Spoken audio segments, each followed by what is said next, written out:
Welcome. My name is April Kirkwood. I am an author and mental health counselor, and we're here to talk about a very serious subject. It happens to over 50% of everybody on the planet. I think it's going down a little bit, but it's about divorce and the three reasons why it truly occurs.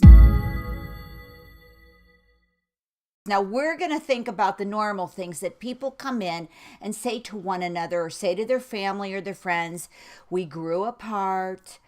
Um, we just didn't have the same core values anymore. He was unfaithful. She cheated. Financially, it took us down. Family members drove us apart. What else do I always hear? Kids, we fought over kids. Blended families are always a big reason we think people get divorced, but I don't agree with that. There's something that happens between point A and point B. When you fall in love, you make a legal commitment in front of God and the world to tell everyone, including each other, that you love each other and you want to spend the rest of their lives together as man and wife. To be when they can't even barely look at each other and they are throwing in the towel, as well as their home, their children, their rings, their jewelry, and their financial commitment. What happens in between A and B on that continuum that makes marriages crash and burn? The first reason, the true reason why people get divorced, is laziness. That's right, laziness. First of all, they didn't even see the warning signs that they're drifting apart.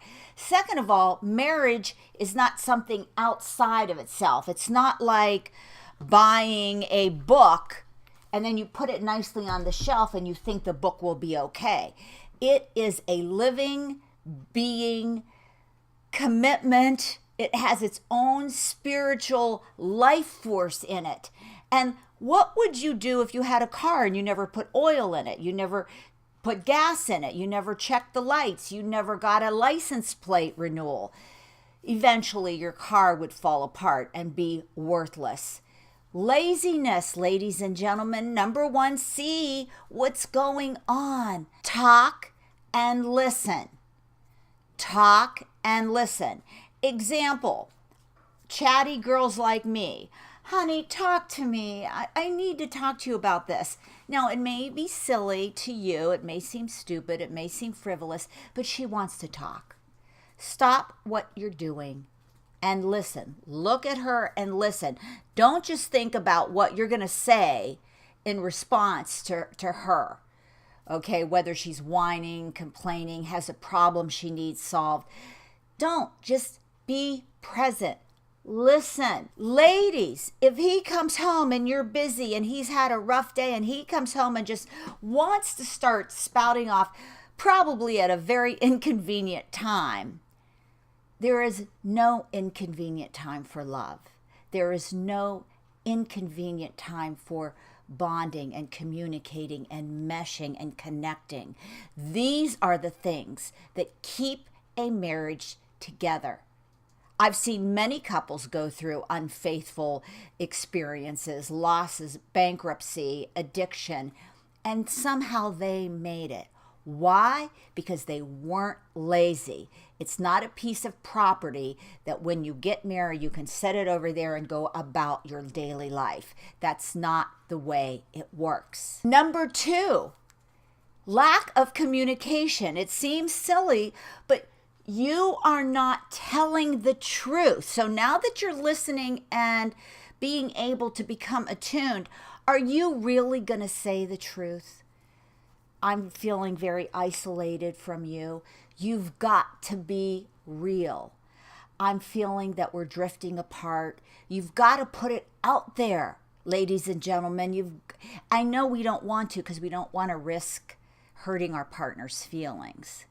But if you don't tell her or him what's going on inside of your mind, your body, and soul. Who is going to tell them? They're not mind readers. That's why the psychic business makes billions and billions and billions of dollars a year, because people want to know what's going on with somebody else. Wouldn't it be easier if you just came? You remember you loved them at one time. Come to them. This isn't feeling right for me. I feel you distant. So talking and listening and then communicating the right messages, your truth. They loved you before and you were truthful. Catch it before it's too late. Number 3. The number 3 reason for divorce is high expectations. Nobody knows what marriage is. Okay, it's not just going to sandals and making love 17 hours of the day and being drunk the other ones and dancing under the moonlight. It does have experiences like that. But when your expectations are unrealistic, when you're up here, you can only go down. Seriously, people have been married through their husbands being away in war, becoming disabled, losing all of their wealth, having a sick child, having a child that passes away, and they don't throw it away.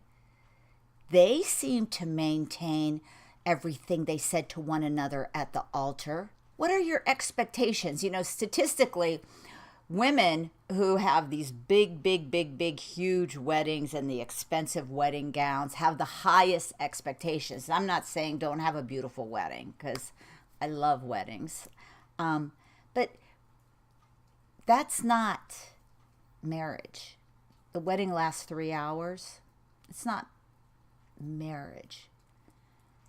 What is marriage? Going through the ups and downs together, nurturing each other, making each other feel loved, helping each other achieve their personal goals, helping them be the best selves they can be. Realistically, relationships are not static. They are either moving forwards or moving backwards. Don't be lazy. Learn how to communicate what's happening within your being, your feelings, your thoughts, and be realistic in your expectations. Divorce has done more damage to children, families, communities than any other event in our society. Families are the cornerstone of America, of every great community, of every great person. They always say behind a great man is a wife standing there. Children with parents that are together statistically do better than parents who are divorced. It doesn't have to be, but statistics. Don't be a statistic. Prove yourself wrong by paying attention, being alert. Marriage is one of the most beautiful, sacred, intimate commitments there are. Please, don't waste your whole life thinking, I wish I would have known then what I know now. Sign up. Subscribe to this YouTube. Let me know. Why do you think you got divorced? Were you feeling isolated and that's what led you into the arms of another lover? Did you feel lost and anxious and confused and that's why you struck out physically? Or underneath it all, was there something else? Loneliness, fear, isolation, and hurt. Until we meet again. I love you, I praise you, I appreciate you. You are God's child. Great things happen to you and nothing can stop it. And so it is. Subscribe. Let me know what you think about this.